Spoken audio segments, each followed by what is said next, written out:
విజయవాడలో బార్ల టెండర్ల విషయంలో వివాదం నెలకొంది. డాబా కొట్ల సెంటర్లోని బార్కు టెండర్ వేసేందుకు ఎక్సైజ్ కార్యాలయానికి గణేష్ వెళ్లారు. అయితే దరఖాస్తు తీసుకోవడానికి ఎక్సైజ్ సిఐ రమేష్ నిరాకరించారు. ఇక టీడీపీ ఎమ్మెల్యే బోండా ఉమా అనుమతి ఉంటేనే బార్లకు టెండర్లు అంటూ బాధితుడు గణేష్ సెల్ఫీ వీడియో పెట్టారు. టెండర్ పత్రాలు తీసుకోకపోతే ఆత్మహత్య చేసుకుంటాను అంటూ కూడా హెచ్చరిక చేశారు గణేష్. ఇక ఒక్కసారిగా కూడా గణేష్ సెల్ఫీ వీడియోతో అధికారులు ఉలిక్కి పడ్డారు. టైం ఉంది లోపలికి వెళ్ళడానికి కూడాను. నేను టెండర్లు వేయడానికి డీడీలు కూడా తెచ్చుకున్నానండి. నా బెల్లం భారీ ఇప్పుడు నగలు తాకట్టు పెట్టి నేను ఇంటి తాకట్లు పెట్టుకుని తీసుకొచ్చాను. ఇక్కడికి వచ్చినాక సిఏ గారు ఎమ్మెల్యే బోండా ఉమా గారు చెప్తే గానీ మీ చెక్ మీకు టెండర్ ఇవ్వని అంటున్నారండి. నేను ఇప్పుడు పెట్రోల్ పోడ్చుకొని సావడానికి సిద్ధపడ్డానండి. మీకు ఇదే చెప్తున్నాను, నాకు టైం ఉంది కాబట్టి ఇదిగోండి ఇదిగోండి టైం ఇంకా ఉందండి. మా గతంలో ఇదే జరుగుతుంది. ప్రభుత్వం ఇచ్చినటువంటి జీవోని ఇంప్లిమెంటేషన్ చేయడం కోసం ప్రజాప్రతినిధులుగా ఉన్నటువంటి వాళ్ళు లంచాలు మరిగారా లేదా అధికారులు వాళ్ళు ఊగడం చూసుకోవడం బతికారా? ఏమండి, మేము నిజంగా చెప్తున్నా, ఇప్పుడు నేను తక్కువ 23 లక్షలకి నా భార్య యొక్క నగలు తాకట్టు పెట్టుకొని నేను నా భార్య నా కుటుంబ సభ్యులు నాతో పాటు బతికే అందరి కోసం నేను నాశనం అయిపోతుంది. పొద్దున్న లేస్తే మా పిల్లం బిడ్డలను పోషించుకోసం మా పొట్టగొడు కోసం మేము ఉన్న నగలు తాకట్టు పెట్టుకొని బతుకుతుంటే ఈ రోజు నీళ్ళు ఒక ఎమ్మెల్యే ప్రజాప్రతినిధి చెప్పాడని రాష్ట్ర ప్రభుత్వం తీసుకున్నటువంటి నిర్ణయం ఏదైతే ఉందో మద్యపానానికి సంబంధించిన నిర్ణయానికి వ్యతిరేకంగా పనిచేస్తున్నటువంటి ఆఫీసులో ఉన్నటువంటి సీఏ గారు మొత్తం ఇదిగోండి యాజమాన్యం మొత్తం నిర్మాణించుకోండి. ఎవరు సొమ్మండి? నీ కష్టపడి సంపాదిస్తే నా తల్లికి పెట్టుకోవాలి, నా భార్యకి పెట్టుకోవాలి, లేదా నా కడుపును పుట్టిన పిల్లలకి పెట్టుకోవాలండి.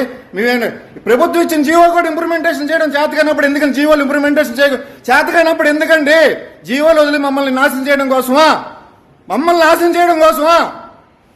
మీ పిల్లం బిడ్డలను పోషించుకోవచ్చు, మీకు జీతాలు వస్తున్నాయిగా, మీకు ప్రజాప్రతినిధులకి అన్నీ వస్తున్నాయి కదా.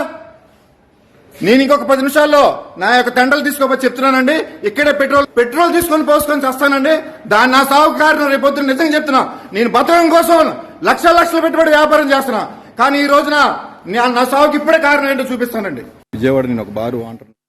సో బార్ల టెండర్ల విషయంలో ప్రభుత్వం ఇచ్చిన జీవోని సరిగ్గా కూడా అధికారులు ఇంప్లిమెంట్ చేయట్లేదంటూ కూడా గణేష్ సెల్ఫీ వీడియోలో చెప్పారు. అయితే తాను లక్షలు కూడా ఈ బార్ల టెండర్ వేయటం కోసమే తాను లక్షలు కూడా తన దగ్గర ఉన్నటువంటి తన భార్య గోల్డ్ని బ్యాంకులో ఖాతా పెట్టి మరి లక్షల్లో దీంట్లో పెట్టుబడి పెట్టి వ్యాపారం చేసేందుకు నేను ప్రయత్నిస్తూ ఉన్నాను. అలాంటిది కనీసం నా టెండర్ కూడా తీసుకోవటం లేదు. టెండర్ తీసుకోవాలంటే ఇక్కడ ఎమ్మెల్యే బోండా ఉమా పర్మిషన్ ఉండాలి అని చెప్పి కూడా అతడు ఆవేదన వెళ్ళగక్కుతూ ఒక సెల్ఫీ వీడియోని చేయటం అయితే జరిగింది. సెల్ఫీ వీడియోని తీసి పెట్టారు. అయితే ఇది నెట్టింట్లో వైరల్గా మారింది. ప్రజెంట్ ఈ ఘటన చోటు చేసుకుంది కూడా విజయవాడలో జరిగింది. అయితే విజయవాడలో బార్ల టెండర్ల విషయంలో ఈ వివాదం చోటు చేసుకుంది. డాబా కొట్ల సెంటర్లో బార్కి టెండర్ వేసేందుకు గణేష్ అనే వ్యక్తి వెళ్లారు. ఎక్సైజ్ కార్యాలయానికి వ్యాపారి గణేష్ వెళ్లారు. వెళ్ళిన తర్వాత తన దగ్గర ఉన్న దరఖాస్తు తీసుకోవడానికి ఎక్సైజ్ సిఐ రమేష్ నిరాకరించారు అని కూడా తను గణేష్ చెప్పడం జరిగింది.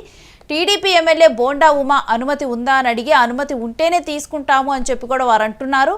బార్లకు టెండర్లు అని గవర్నమెంట్ ఎందుకు జీవోలు జారీ చేయటం? జీవోలు జారీ చేసినప్పుడు అధికారులు ఈ విధంగా ప్రవర్తించి వాటిని సరిగ్గా కూడా ఇంప్లిమెంట్ చేయటం లేదు. దీనివల్ల మేము బాధితులుగా మిగిలిపోతున్నాము అని చెప్పి కూడా ప్రభుత్వాలు జీతాలు ఇస్తున్నాయి. అలాంటిది మాలాంటి వాళ్ళు బతకడానికి ఇలాంటి చిన్న వ్యాపారాలు ప్రయత్నించినప్పుడు ఈ విధంగా చేస్తున్నారు. ఒకవేళ గనక 10 నిమిషాల్లో గనక తను ఏదైతే బార్కి టెండర్ వేయడానికి తీసుకొని వచ్చాడో ఆ టెండర్ని కనుక తీసుకోకపోతే కనుక అక్కడే పెట్రోల్ పోసుకొని నిప్పంటించుకుంటా అంటూ కూడా అక్కడ వార్నింగ్ ఇస్తూ కూడా తాను సెల్ఫీ వీడియో చేశాడు.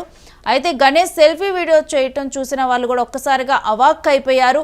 అంటే తాను ఆత్మహత్య చేసుకుంటానని కూడా హెచ్చరించాడు. ఇక గణేష్ సెల్ఫీ వీడియోతోనైతే అధికారులు ఉలిక్కి పడ్డారు. ఇదిగోండి టైం ఇంకా ఉందండి. మా గతంలో ఇదే జరుగుతుంది. ప్రభుత్వం ఇచ్చినటువంటి జీవోని ఇంప్లిమెంటేషన్ చేయడం కోసం ప్రజాప్రతినిధులుగా ఉన్నటువంటి వాళ్ళు లంచాలు మరిగారా లేదా అధికారులు వాళ్ళు ఊగడం చూసుకోవడం బతికారా? ఏమండి, మేము నిజంగా చెప్తున్నా, ఇప్పుడు నేను తక్కువ 23 లక్షలకి నా భార్య యొక్క నగలు తాకట్టు పెట్టుకొని నేను నా భార్య నా కుటుంబ సభ్యులు నాతో పాటు బతికే అందరి కోసం నేను నాశనం అయిపోతుంది. పొద్దున్న లేస్తే మా పిల్లం బిడ్డలను పోషించుకోసం మా పొట్టగొడు కోసం మేము ఉన్న నగలు తాకట్టు పెట్టుకొని బతుకుతుంటే ఈ రోజు నీళ్ళు ఒక ఎమ్మెల్యే ప్రజాప్రతినిధి చెప్పాడని రాష్ట్ర ప్రభుత్వం తీసుకున్నటువంటి నిర్ణయం ఏదైతే ఉందో మద్యపానానికి సంబంధించిన నిర్ణయానికి వ్యతిరేకంగా పనిచేస్తున్నటువంటి ఆఫీసులో ఉన్నటువంటి సీఐ గారు మొత్తం ఇదిగోండి యాజమాన్యం మొత్తం నిర్మానుష్యమండి. ఎవరు సొమ్మండి? నీ కష్టపడి సంపాదిస్తే నా తల్లికి పెట్టుకోవాలి, నా భార్యకి పెట్టుకోవాలి, లేదా నా కడుపును పుట్టిన నా పిల్లలకి పెట్టుకోవాలండి. మేమేంటి ప్రభుత్వం ఇచ్చిన జీవో కూడా ఇంప్లిమెంటేషన్ చేయడం చేతకానప్పుడు ఎందుకండి జీవోలు ఇంప్లిమెంటేషన్ చేతకానప్పుడు ఎందుకండి జీవోలు వదిలి మమ్మల్ని నాశనం చేయడం కోసమా? మమ్మల్ని నాశనం చేయడం కోసమా? మీ పిల్లం బిడ్డలను పోషించుకోవచ్చు, మీకు జీతాలు వస్తున్నాయిగా, మీకు ప్రజాప్రతినిధులకి అన్నీ వస్తున్నాయి కదా. నేను ఇంకొక 10 నిమిషాల్లో నా యొక్క టెండర్లు తీసుకోమని చెప్తున్నానండి. ఇక్కడే పెట్రోల్ తీసుకొని పోసుకొని చేస్తానండి. దాని నా సాగు కారణం రేపొద్దున నిజంగా చెప్తున్నా. నేను బతకడం కోసం లక్షల పెట్టుబడి వ్యాపారం చేస్తున్నా. కానీ